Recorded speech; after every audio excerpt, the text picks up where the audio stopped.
Watu hawakutendei vile unavyostahili. Wanakutendea vile unavyowaruhusu wakutendee. Ukikubali kuwa kapeti, usishangae watu wakipangusa miguu yao michafu juu ya mgongo wako. Nitakupa dharau 7 ambazo ukizivumilia hata sekunde moja zaidi, unajiandalia kaburi la heshima yako mwenyewe. Kama unajipenda, usiondoke hapa. 1. Dharau inayofichwa kwenye utani, gaslighting na mockery. Kuna watu watakusema vibaya, watakukebehi mbele ya watu. Kisha wakiona umekasirika wanasema, mbona huna utani? Tulikuwa tunacheza tu. Usikubali mtu atumie utani kuvunja utu wako.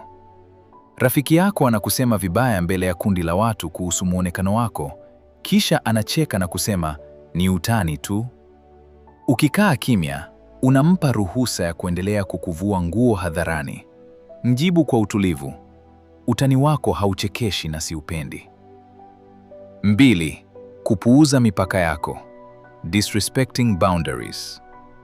Umesema hapana, lakini bado wanasonga mbele. Wakati mtu anapuuza mipaka uliyoweka, iwe ni muda wako, pesa zako au faragha yako, hiyo ni dharau ya kiwango cha juu. Mfano, umemwambia mtu kuwa hupendi kupigiwa simu za kazi baada ya saa 2 usiku kwa sababu ni muda wa familia, lakini bado anapiga. Ukipokea na kuanza kucheka naye, umeua mpaka wako mwenyewe. Zima simu au usipokee ili afahamu kuwa hapana yako ina maana. 3. Kudharauliwa kwa jitihada zako, lack of appreciation. Unajitoa kwa ajili ya kazi, familia au rafiki, lakini wanachukulia kama ni wajibu wako au jambo la kawaida. Hawasemi asante na badala yake wanatafuta makosa. Kamwe usivumilie mtu anayefanya thamani yako ionekane kama takataka. Mfano, unapika chakula kizuri au unamaliza ripoti ngumu kazini, lakini badala ya shukrani unaambiwa, mbona umeweka chumvi kidogo? Au mbona font ni ndogo? Usijitetea sana. Tambua kuwa tatizo si kazi yako, bali ni roho ya kutokushukuru ya huyo mtu. 4. Dharau ya muda wako, time wasters. Mtu anakuwekea miadi, anachelewa saa 2 bila taarifa, au anagairi dakika ya mwisho mara kwa mara. Hii si bahati mbaya, ni ujumbe kwamba muda wake ni wa thamani kuliko wako. Muda ni maisha. Anayedharau muda wako, anadharau maisha yako. Mfano, mtu anakuomba mkutane saa 9, unafika kwa wakati, lakini yeye anafika saa 11 bila hata kuomba radhi.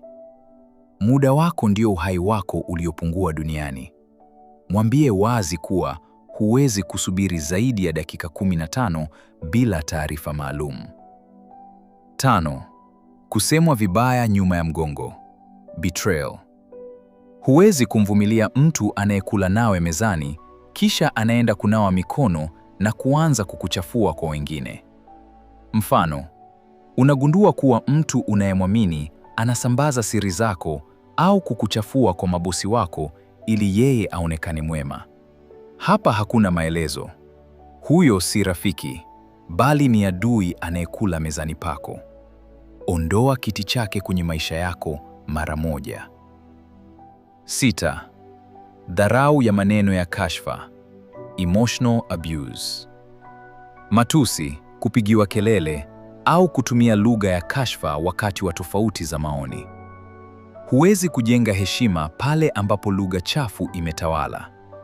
Mfano, mpenzi wako au ndugu yako anakutukana au kukuita mjinga kila mkiwa na ugomvi mdogo. Ukizoea matusi, utaanza kuamini kuwa wewe ni takataka na utapoteza ujasiri wa kujitetea.